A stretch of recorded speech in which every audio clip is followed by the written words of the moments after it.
Hello friends, Cowboy Jobu here with the Jobu Report. Happy game day morning. And as always, I want to thank you for subscribing to the Jobu Report. And if you haven't yet, click over here on the picture of me and Sean Lee. It's a big Sunday with the Dallas Cowboys versus the Pittsburgh Steelers. Well, of course I'm watching Game Day first this morning, and they just gave all the reasons why you don't change back to Tony Romo. But I want you to notice something. When they show the video clips of Dak Prescott, all they show are the few clips and spaces that he has where he's had a couple of bad passes.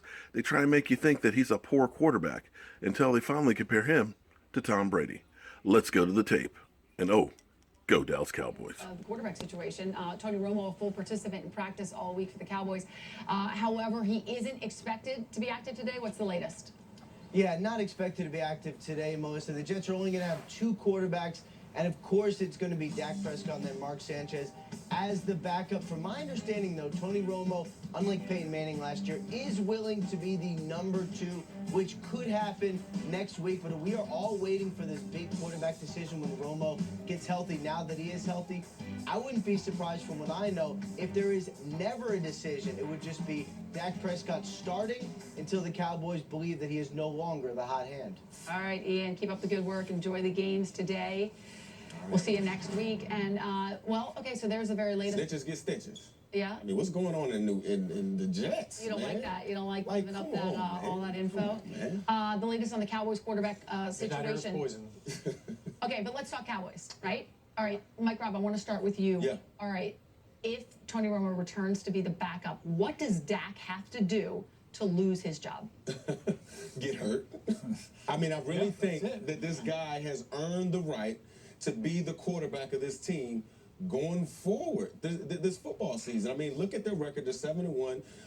Most circles have them the second best team in the National Football League. And look, I've been in a quarterback battle, guys. I'm just going to let you guys know in college. I've been in a quarterback battle.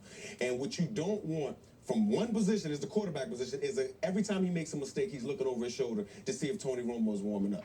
You cannot function as a quarterback that way. And for me, I look at how the team responds to Dak, even when he messes up, how they want to pick him up and things like that.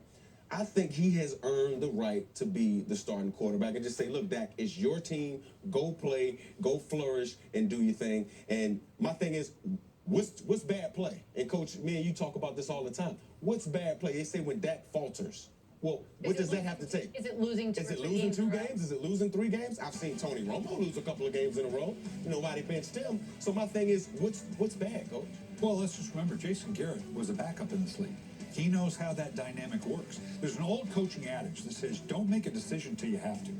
And so all this talk about it, they truly are like, we don't have to deal with this. I think we got an indicator after the game last week when you heard guys like Jason Witt, future Hall of Famer, Jason Witt, kind of saying, hey, no one wants to be the one. He was kind of putting it on himself, going to, we all want to play well. You don't want to be the one to disrupt what we're going on right now. You could read kind of between the lines going, look, Tony's not going to disrupt what we're doing. We're just going to keep going. You all can focus on it, but we're going to stay on the track line. But you said a couple weeks ago that Romo is the higher ceiling. Could be, but we've played enough football now. I'm with you. You don't like. I like Sean's comment. You don't head down the back nine. Don't change your putter if you're 5 under. Is that what I said? You said like that. Something like that. Really Or if it's not on the menu, don't order it. But Coach, you mentioned don't make a decision until you have to. To me, there is no decision to make. Because the way that Dak Prescott is playing, and I don't know if we have time to show this full screen, but we went back and look at Tom Brady, his first 8 career starts when he took over for Drew Bledsoe, compared to Dak Prescott's first 8 starts. Shut up. Dak is playing better. Shut up, Sean. For real. Tom Terrific? Yeah. Shut up. Tom Brady, look at that. Look at the passing yards. He's averaging almost 60 yards more.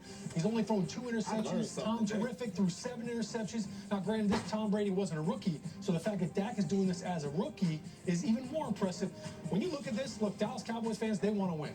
All right, Tony Romo, guess how many playoff games he's won? Zilch. 2. 2? Oh, I Mark was saying Sanchez. that. Mark Sanchez, the backup quarterback. I'm listening to you right now. So listen, it's not about regular season. And I don't think you move Dak at all. You have a great luxury if he gets hurt. Now we got Tony Romo. It's perfect scenario. Coach, you said the best line I thought yesterday in the production meeting. Hey, they're paying $20 million to a quarterback. It just ain't Dak.